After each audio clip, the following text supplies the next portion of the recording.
Eu, Você e as Circunstâncias, quarta temporada, episódio 12. Você já sabe, essa temporada nós estamos falando de inspirações. E falando de inspirações, a gente está trazendo sempre algum assunto atual aí do que durante a semana ou durante o mês, enfim, alguma coisa que a gente leu, viu, pensou. E durante essa semana foi lançado o filme Oppenheimer. E ele vai servir de inspiração para esse episódio. Já aviso que eu não vi o filme, então pode ter spoiler ou não ter. Porque se eu não vi o filme, como é que eu vou fazer um episódio sobre o filme? Oppenheimer é baseado numa história real do cientista que chefiou o projeto Manhattan, que criou a primeira bomba atômica. Então, vem comigo e vamos conhecer essa história explosiva.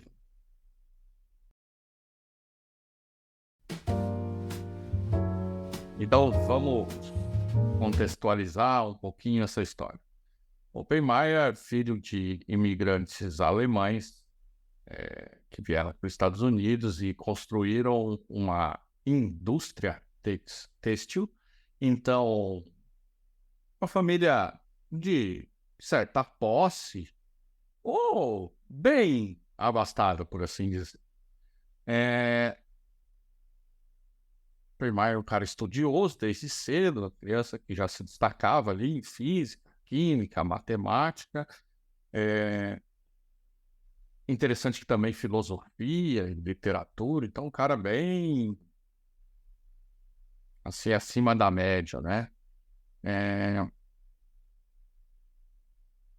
Ele acaba entrando em Harvard para fazer química e posteriormente acaba tendo uma pós-graduação ali em física e nunca foi um cara muito de pesquisa, mas acaba se interessando aí por quando ele começa a ouvir falar sobre física quântica, que é a física de partículas menores do que um átomo. Não sou exatamente um físico, não vou saber explicar isso, mas a física quântica cuida de estudar as partículas que são ainda menores que um átomo. E o engraçado é eu tentando fazer um átomo na câmera, né? Faz nenhum sentido. Na câmera, se você está vendo, né? Porque você pode estar aí ouvindo, fazendo sua corrida, ouvindo no Spotify, por exemplo, e ok, se você está me vendo, você viu a minha tentativa meio ridícula de mostrar o tamanho de um átomo, que é virtualmente impossível a olho nu. Mas voltando ao nosso personagem, Oppenheimer, então, após aí a seu doutorado, pós-graduação, aí foi para a Alemanha, fez lá seu doutorado. E encurtando meio a história da contextualização, porque de repente você vai ver o filme lá, vai dar uma estudada e aí vai entender mais. Mas encurtando a história, Segunda Guerra Mundial, e aí começa rumores que a Alemanha está desenvolvendo uma bomba lá, a bomba atômica no caso, a bomba com urânio enriquecido e tal, nuclear. E começa então uma corrida onde os cientistas da época começam a achar importante de que alguém descubra isso antes dos alemães, que seria uma temeridade, e eu não sei se eu preciso explicar aqui, mas enfim, os alemães queriam basicamente dominar o mundo, tal qual Pink e Cérebro num domingo de manhã. Na verdade, foi uma comparação péssima, porque não era tal Pink e Cérebro, era uma coisa muito pior do que isso. Mas enfim, não vem ao caso nesse momento. Juntou-se lá alguns cientistas, inclusive o próprio Einstein, na época, era um dos que defendiam que os Estados Unidos precisavam entrar nisso com mais força para acelerar essa produção. E aí, nosso personagem, Oppenheimer, é chamado para liderar o projeto que chamava Projeto Manhattan, que foi o projeto lá, o grupo científico que se deteve a estudar a bomba atômica e seu funcionamento. E aí começa lá toda a pesquisa tal, e eventualmente chega num ponto onde estão prontos para um teste lá, isso é em 1945, no Novo México, se não me engano, você pode pesquisar aí, e é feita a primeira explosão teste de uma bomba atômica. E aí é onde começa a puxar o nosso fio aqui do nosso papo. Ao sair desse teste,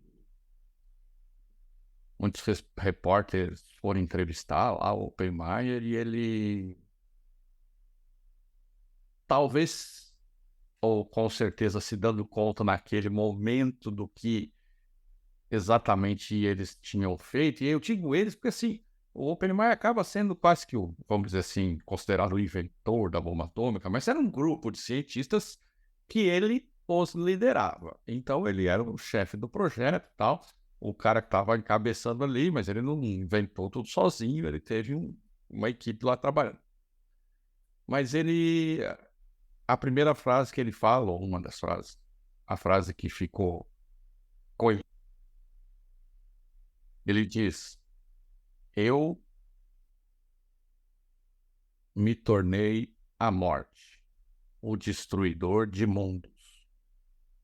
Então, com essa frase um tanto quanto dramática, Oppenheimer demonstra que ele meio que entendeu o poder da sua criação. Existe um contexto onde existiram principalmente dois motivos ou mais que dois motivos para a criação da bomba atômica, né? Vamos mudar a palavra motivos para justificativas, fica melhor. Então, uma justificativa era que a Alemanha estava correndo para fazer e que se ela fizesse primeiro, o resultado provavelmente seria catastrófico. O segundo motivo seria que uma bomba atômica seria tão potente e tão ameaçadora que criaria a paz. É um conceito de paz meio esquisito, mas seria uma paz baseado em medo, porque ao se saber que existe uma arma capaz de dizimar um país ou um planeta, praticamente ninguém teria coragem ali de entrar em conflito com medo de ser totalmente dizimado. Então, esse é o contexto, a justificativa para se criar uma arma tão potencialmente destrutiva. Só que quando Oppenheimer vê a sua criação em funcionamento, por assim dizer, né? Quando ele vê a explosão que gerou uma onda de choque de mais de 160 km por hora, arrasando tudo em volta ali, ele se deu conta, né, do que ele tinha criado ou ajudado a criar e qual era o potencial daquilo. E 3 semanas depois, Hiroshima e Nagasaki eram bombardeadas por essas bombas e nesse processo morreram cerca de 140 mil japoneses com a queda dessas bombas nessas duas cidades. Essa história é bastante conhecida e eu te confesso que ela já foi mais comentada. Hoje em dia, isso parece fazer parte tão do passado que quase não se comenta mais isso, né? E esse bombardeio foi o fim da Segunda Guerra Mundial. o Japão, que ainda estava em guerra com os Estados Unidos ali, se rende e a guerra acaba. E, de certa forma, então, a bomba, naquele momento, cumpre com um dos seus objetivos, que era acabar com a guerra, porque quando tal destruição acontece, meio que todo mundo resolve parar por ali. E aí o que segue é a Guerra Fria, que a gente já tocou nesse ponto em algum outro episódio, agora não vou me lembrar exatamente qual que era, sobre o contexto da Guerra Fria, Estados Unidos e União Soviética lá, hoje Rússia, dividem o mundo, os dois com armas atômicas, e passam ali praticamente 4 décadas aí, um com medo do outro, de apertar um botão. Esse medo até hoje em dia voltou um pouquinho lá, né? Vira e mexe, surge uma meia ameaça, olha, eu tenho uma bomba. E hoje as bombas existentes são potencialmente muito, muito, muito mais destrutivas do que aquelas que caíram lá em Hiroshima e Nagasaki. Então, esse é o contexto aí do nosso personagem, cara, que acabou criando aí uma arma de destruição em massa, e que naquele momento ele se dá conta, e aí quando efetivamente essas bombas caem no Japão, aí realmente fica bem difícil para ele. Ele sai do programa nuclear americano, ele entra numa entidade que vai fiscalizar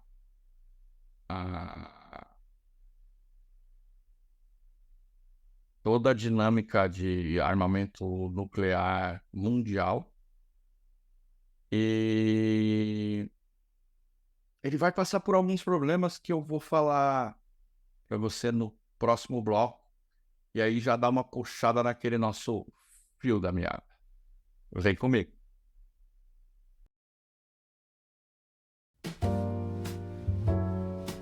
Bom, aí chega num ponto que ele começa a falar um pouco abertamente sobre as suas opiniões sobre o programa nuclear, e que deveria parar, que eventualmente não devia nem ter acontecido. É lógico que isso não é exatamente muito bem visto, e de certa forma ele passa a ser até meio perseguido, e começam a tratar ele até um pouco como um traidor e tal. E aí tem uma coisa curiosa que eu, na hora de contextualizar, e acabei não falando.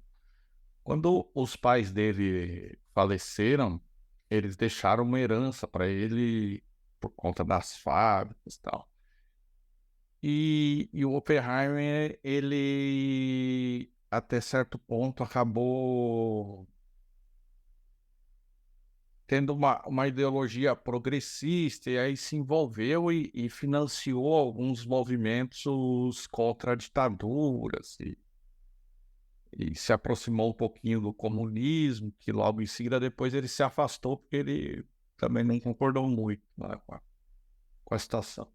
Mas esse pretenso envolvimento lá com o comunismo, juntando com a questão de ele agora começar a ter algumas opiniões contrárias à utilização militar da bomba, consequentemente, desagradando algumas pessoas, principalmente da ala militar do governo, ele começa a ser investigado como um pretenso traidor, e sofre até uma certa perseguição. E acaba, por fim, sendo inocentado, mas ao mesmo tempo perdendo os privilégios. Assim, o governo meio que diz: ok, você é inocente, mas eu não te quero mais aqui. Você não vai ter mais informações sobre os projetos nucleares. Então, bem contextualizada a história aí. Então, Oppenheimer, um cientista, ajudou na criação da bomba atômica, um cara desde cedo muito cabeça. E aí, qual é o filme que eu quero puxar aí? Então, dois, ou mais, enfim. Mas se você ouviu o nosso último episódio, que falava de inteligência artificial, e desse momento que nós estamos vivendo, quando essa semana se começou a falar do filme, do que aconteceu com o Oppenheimer, de ele ter se dado conta um pouco tarde, talvez, do que ele estava de fato criando, algumas pessoas, e eu me junto a elas, acabaram fazendo um paralelo sobre as situações, né? Sobre você estar criando uma coisa que você daqui a pouco tem a melhor das intenções, que uma bomba é complicado, né? E essa é a discussão, né? Uma bomba é complicado, a questão da intenção. A inteligência artificial ainda dá para supor que tem muitas utilizações. Essa justificativa da bomba que serviria meio como um seguro contra as guerras é uma justificativa até certo ponto difícil de sustentar, mas que está por aí, né?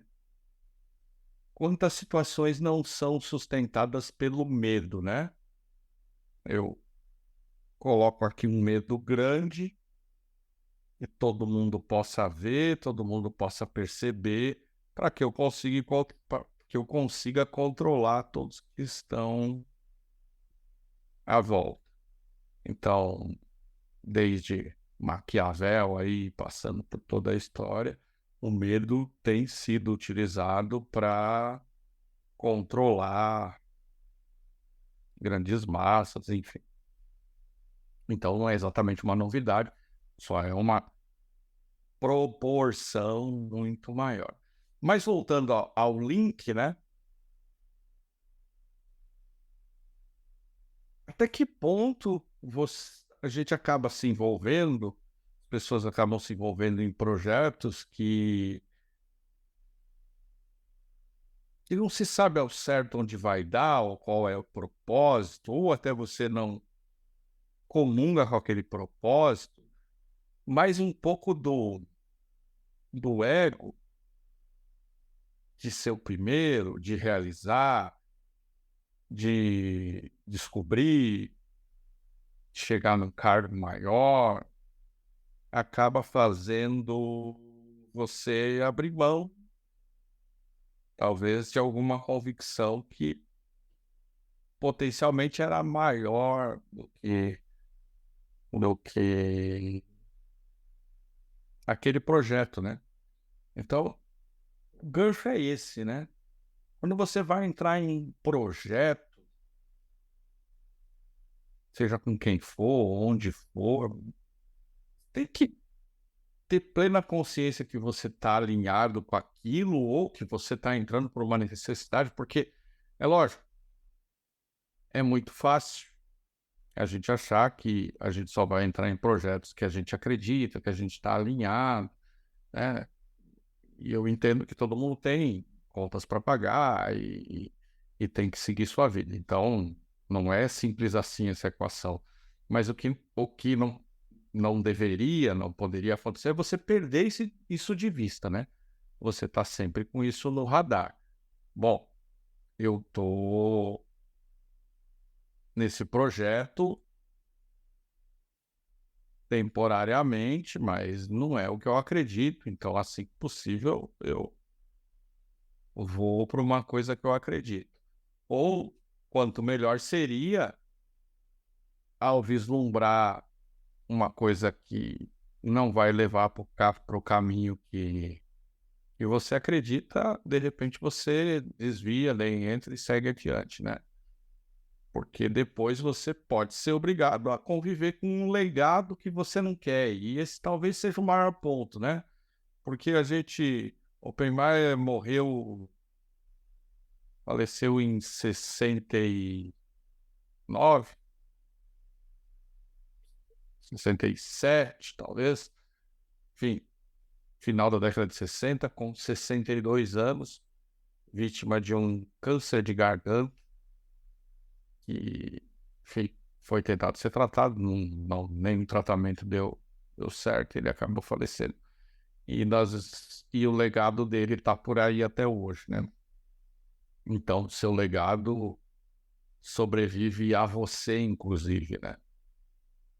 Então, o quanto você se preocupa com o que vai ficar de você, e eu tenho para mim que isso perturbou o nosso personagem durante toda a vida, que isso perturba até hoje, né?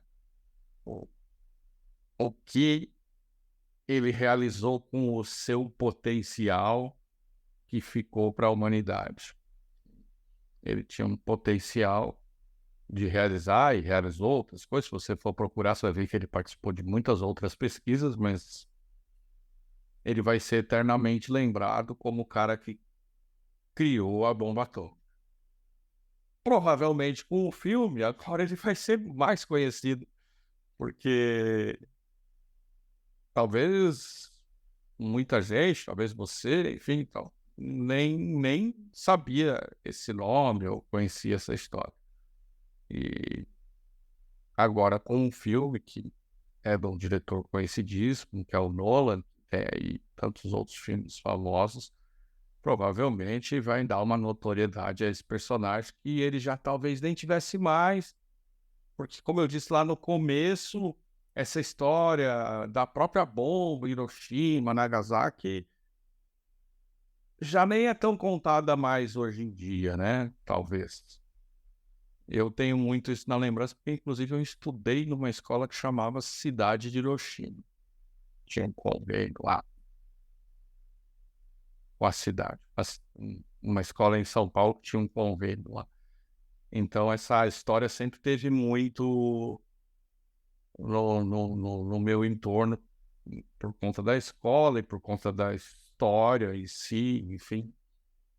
E aí, essa semana vendo o filme, eu não podia deixar de trazer esse assunto, mas por esse nosso prisma aqui de, de carreira e de gestão, eu acho que a maior lição é essa. O seu legado vai sobreviver a você. O quanto você efetivamente está cuidando para que quando você chegar lá na frente e olhar para trás, você ter orgulho do que fez, orgulho das decisões que tomou e dos resultados que isso produziu. Eventualmente, ao longo da vida, a gente vai errar, porque isso faz parte inerente. Mas ao perceber o erro, talvez a gente tenha que mudar o tom. Eu volto já para a gente encerrar o episódio e a temporada. Vem comigo, é rapidinho.